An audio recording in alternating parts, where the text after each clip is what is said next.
जाकिर अली नूरी रज़वी साहब किबला एक हिकायत नकल फरमाते हैं, जिसको मैं अपने अल्फाज का जामा पहनाकर आपकी खिदमत में इख्तिसार के साथ पेश करना चाहता हूँ।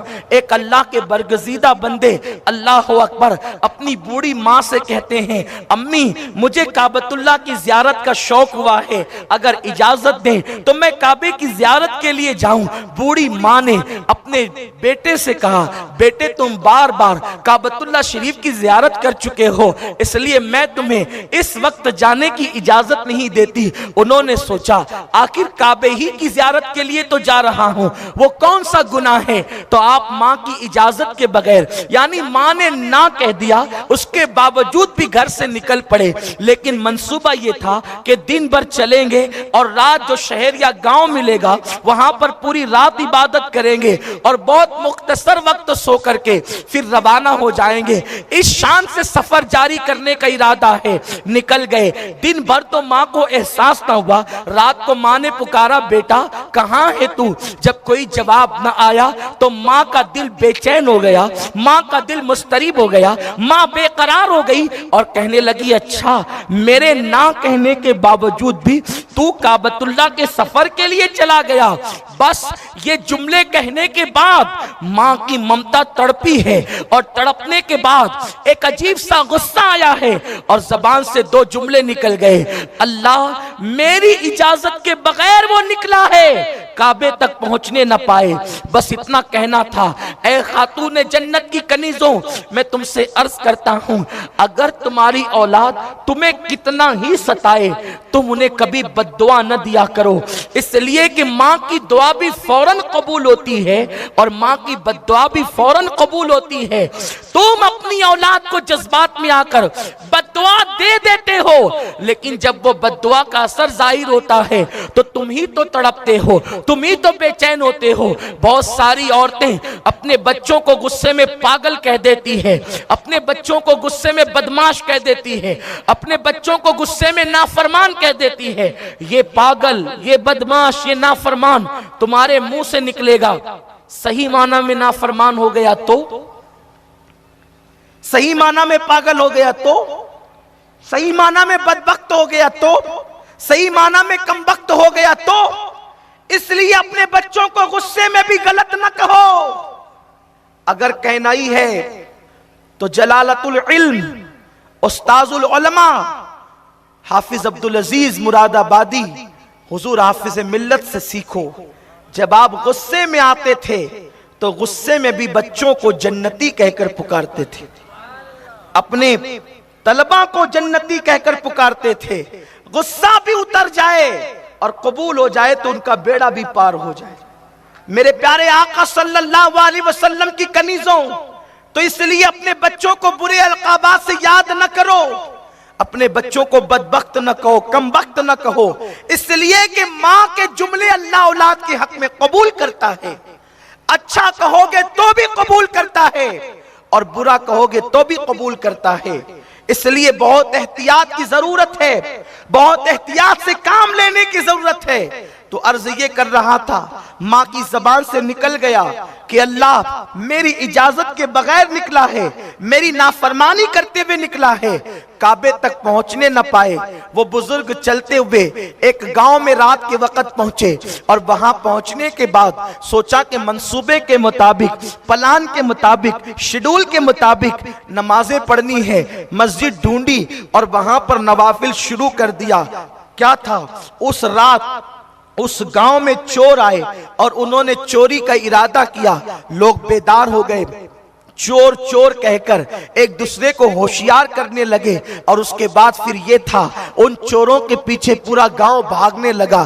चोर ने जो है वो मौके का फायदा उठाया, मस्जिद की गली में घुसा और अंधेरे में कहीं गायब हो गया। लोगों को शुबा हो गया, इसलिए शुबा हुआ क्योंकि कुदरत जो चाहे करे, उसकी शान निराली है, उसकी गैरत का आलम अजीब है। मेरे प्यारे आका सल्लल्लाहु अलैहि वसल्लम की कनीजों, लोगों को यूं लगा कि चोर मस्जिद की गली में घुसकर मस्जिद के अंदर दाखिल हुआ। जब लोग मस्जिद में गए तो क्या देखा, एक बंदा सजदे में है। लोगों ने पकड़ कर उठाया उठाया और खूब मारा और उसके बाद कहने लगे चोरी करता है और जब पकड़े जाने का अंदेशा होता है तो सजदा करके लोगों को धोखा देता है। अल्लाह अकबर। सिपाहियों के हवाले कर दिए गए और जब सुबह हुई काजी के सामने मुकद्दमा पेश किया गया। काजी ने कहा कि जो शख्स चोरी करके पकड़े जाने के खौफ से सजदे को बदनाम करे उसकी सजा ये है, उसकी आंखें काट के निकाल ली जाए, उसके हाथों को काट दिया जाए, उसके पैरों को काट दिया जाए, इस तरह से मामला किया जाए। फिर लोगों के सामने हाथ पैर और आंखें काट दी गई। काजी ने ऐलान किया लोगों ये उसकी सजा है जो चोरी करके मस्जिद में घुसता है, छुपता है और सजदे को बदनाम करता है। इतना काजी कह रहा था, उस बुजुर्ग ने कहा ये न कहना काजी साहब कि ये उस चोर की सजा है जिसने सजदे को बदनाम किया। अब मैं जो कहता हूं ऐलान वो करो। आप ये ऐलान करें ये उस ज़ायरे काबा की सजा है जो अपनी मां की नाफरमानी करते हुए काबे की ज़ियारत के लिए जा रहा था। जुमलों में इतनी तासीर थी, लोगों के दिल लरस गए, लोग बेचैन हो गए और पूछा आप कौन है? तो आपने बताया। लोगों ने कहा अरे ये तो उस बस्ती के वली हैं, बुजुर्ग हैं और लोग इनका एहतराम करते हैं। अगर लोगों को पता चल गया तो वो हमारे शहर की ईंट से ईंट बजा देंगे। जल्दी से खामोशी से इनको इनके गांव पहुंचा दो ताकि वहां वालों को खबर न हो। जब दूसरी रात आई गांव वाले ले जा करके उनको कहीं छोड़ आते उसी गांव के अंदर। अल्लाह अकबर।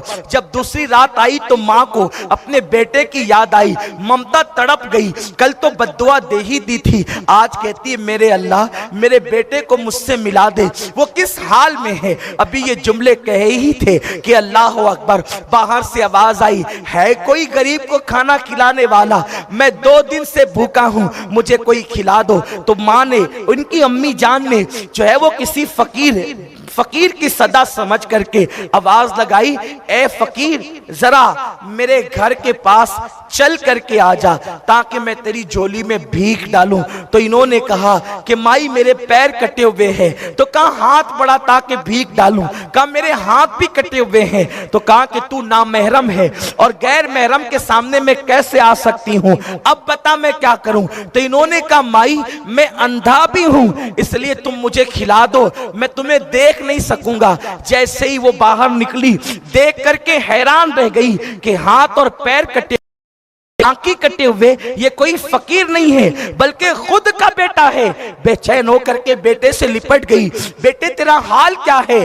फौरन माँ को उन्होंने पहचान लिया और कहा माँ मैं तेरी इजाजत के बगैर काबतुल्लाह जा रहा था इसलिए मेरा ये हश्र हुआ। लेकिन माँ थी, ममता तड़प गई, बेचैन और बेकरार हो गई। अर्ज करती अल्लाह इस गम को न मैं बर्दाश्त कर सकती हूँ न मेरा बेटा बर्दाश्त कर सकता है। मेरे परवरदिगार अब इसको भी उठा ले और मुझे भी उठा ले। इतना कहना था कि उस खातून का भी इंतकाल हो गया, उस बुजुर्ग का भी इंतकाल हो गया। ऐ खातून जन्नत की कनीजों, ऐ मेरी कौम की बच्चियों, मुझे बताओ वक्त का वली कहलाने वाला, वक्त का साहिब करामत बुजुर्ग कहलाने वाला माँ का कहना तोड़कर अगर काबतुल्लाह के कुर्ब में जाए तो अल्लाह उनको नाकाम कर देता है और उनका ये अंजाम करता है।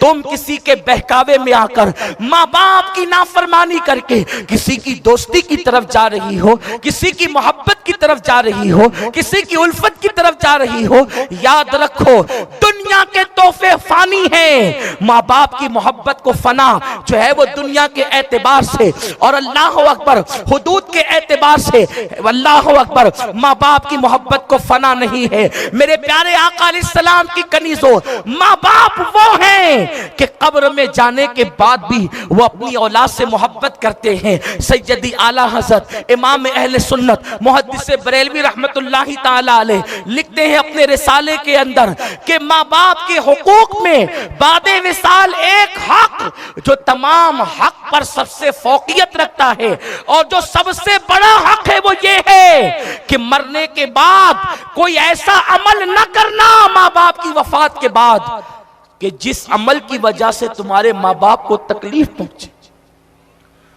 तुम माँ बाप की मौत के बाद बुरा अमल करोगे तो तुम्हारे अमाल से माँ बाप को वाकिफ कराया जाता है। अच्छा करोगे तो माँ बाप खुश होते हैं, बुरा करोगे तो माँ बाप के दिल को तकलीफ पहुंचती है। ऐ खातून जन्नत की कनीजों, और फिर याद रखना, जैसा बोगे वैसा काटोगे। अगर आज तुमने अपने माँ बाप को धोखा दिया, उनकी मोहब्बत की कदर न की और लाउबालीपन की बुनियाद पर तुमने गलत फैसले कर लिए, तो कल तुम्हारी औलाद भी तुमको इससे बदतर दिन दिखाएगी। और उस दिन जब तुम तड़पोगे, तुम्हें तुम्हारे माँ बाप की याद आएगी, तो उस वक्त तो तुम्हारे लिए कोई पनाहगाह ना होगा। इसलिए याद रखना, मुझे अच्छी तरह याद आता है कि अजमेर शरीफ की सरजमीन पर हम सब लोग अपने कायदे मोहतरम हुजूर अमीर सन्नी दावत इस्लामी के साथ थे। हजरत किबला की आदत के अक्सर अजमेर शरीफ के उर्स के मौके पर वो अपनी वालिदा को फ़ोन किया करते थे।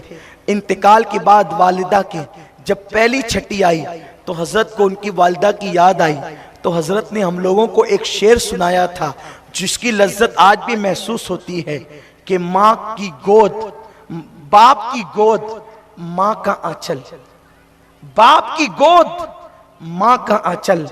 हम भी कभी तख्त ताज वाले थे।